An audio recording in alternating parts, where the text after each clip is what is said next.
Missing pieces in Fairy Tail. In Fairy Tail, the manga more specifically, there are storylines or whatever you want to call them that are either very incomplete or missing entirely. So in today's video I decided let's talk about missing pieces in Fairy Tail that needs to surface. Pieces that aren't actual continuations of the plot, pieces that will give us viewers or readers a complete picture of some of the mysteries surrounding certain characters. To start things off, let's start small. Devil Slayer magic.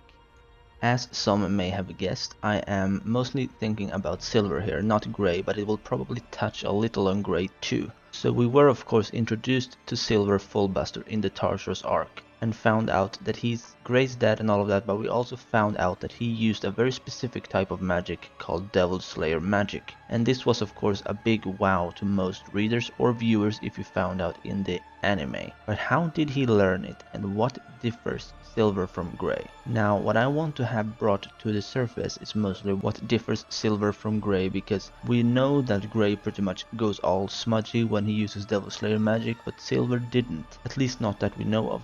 It's true that we have seen some instances of Grey not turning black and shit, but it was never shown on Silver, which is why I question what it is that makes Grey call forth that kind of transformation while Silver necessarily doesn't. I mean, Silver might have a tattoo under his armor that we don't know, but his skin doesn't seem to change at all. But Grey's skin changes quite drastically when he taps into the Devil Slayer magic. I want this information to be brought to light, be it through a filler arc in the anime. I mean, let's face it, something like this wouldn't come up in the manga at this time, since it is no longer relevant really, unless Grey does something in the future which brings about such a thing, but I seriously doubt that. Another piece that needs to be brought up, and this is something that I'm pretty confident will happen, but I'm adding it in this video because I want it to happen in a very certain way, or rather it's a very certain way I don't want it to happen in. This piece I'm referring to is of course Acnologia's past. Now I want Acnologia's past to be brought to light in a very detailed and extremely epic manner, a whole arc in fact. A mini arc would do, but an arc is what I'm aiming for, because Eileen's past so far has been very rushed and very vague, if you ask me, and it didn't quite feel right. So I want Acnologia's past to be revealed in the best way possible, because he's like the biggest and baddest enemy in Fairy Tail, and if Hero fucks up the past of him, well, I think there's going to be some crazy shit happening within the fanbase. I can't be the only one who's almost demanding a proper Acnologia past revelation, right? What I want to see in this arc, or mini arc however, is quite a lot, and this is why only a few chapters won't do. I want to see so much about Acnologia and why he became who he is to date.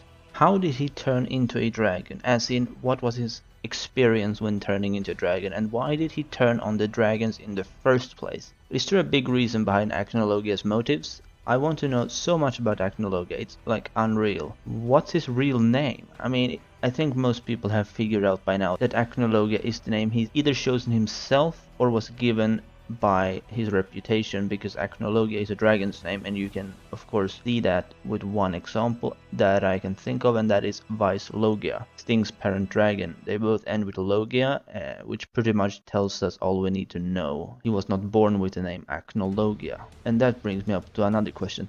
What family branch does he belong to? Is he from a family that we know of, or is it just a random family? I won't spoil anything, but Senpai Fruit came up with a crazy theory on his family. If he uploads it, well, you'll know, assuming you're sub to him, but I will be genuinely shocked if you're not. Back to the point though. Was there something in Acnologia's past that made him turn on the dragons, and if so, what was that?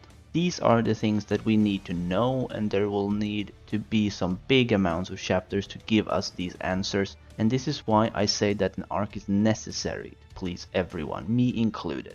And then there's of course another piece which some of us want to know, and it might also still happen, and that is Larcade's childhood.